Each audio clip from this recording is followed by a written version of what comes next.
A toddler was mauled to death by stray dogs in Lotus Boulevard Society in Noida. But this incident could have been prevented.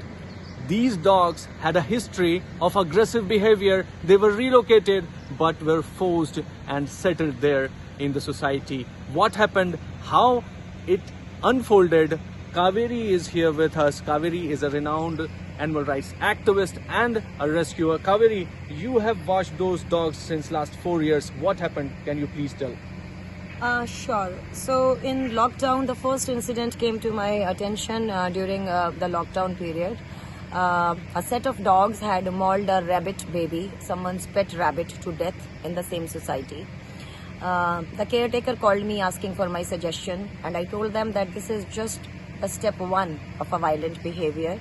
Intervention is needed and the dogs need to be sent to a safe house where their behavior could be monitored and adjusted according to the community. Only then they should be sent back to the territory.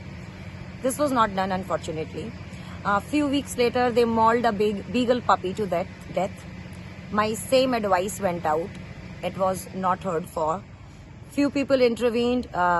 People were threatened not to pick dogs. People stood between animal rescue vans and dogs, didn't let them be picked up. More incidents happened, scratches, biting, chasing. And yesterday, this horrific and unfortunate incident, this escalation of a toddler, to whom you can't even say that he provoked the dogs. That's the excuse the animal lover community comes up with, that someone must have provoked a dog. That's why the dog mauled someone to death. But in this case, unfortunately, that was not the scenario. A sleeping toddler was mauled to death. That is habitual escalation. And this could have been prevented if those dogs were sent to a safe place where they could have been well fed and monitored and kept safely. And a child's life could have been saved, just like that rabbit's life and beagle's life could have been saved. So prevention is the mother of all cures. If we let violence escalate, be it for a human or an animal, it is going to give us devastating results, like we have seen in the case of this poor small baby.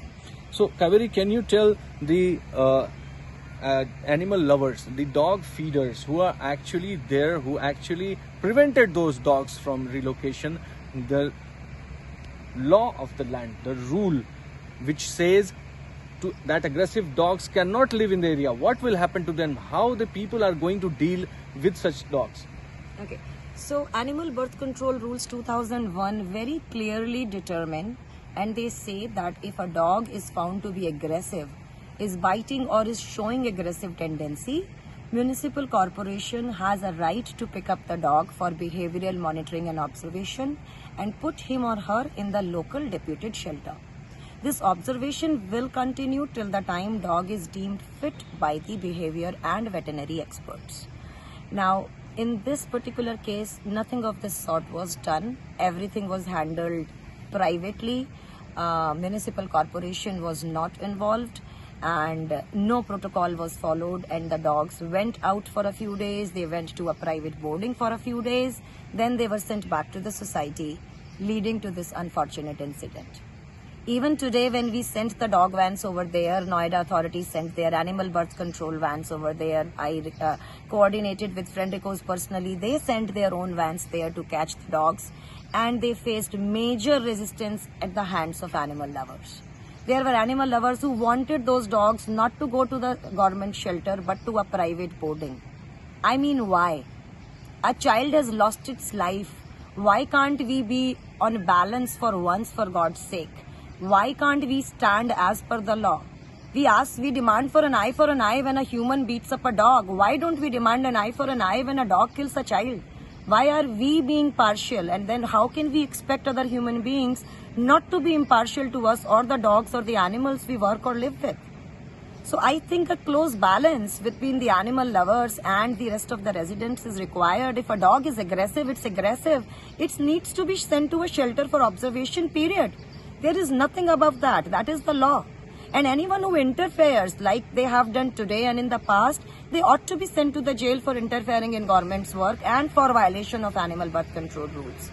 It's a feeder or it's an animal lover, it does not matter. If you are, letting animals take law in their own hands, It's not right.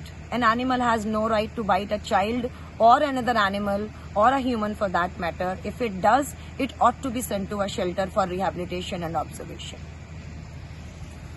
With camera person Ritesh Mishra in Greater Noida, this is Abhishek Anand reporting for India Today.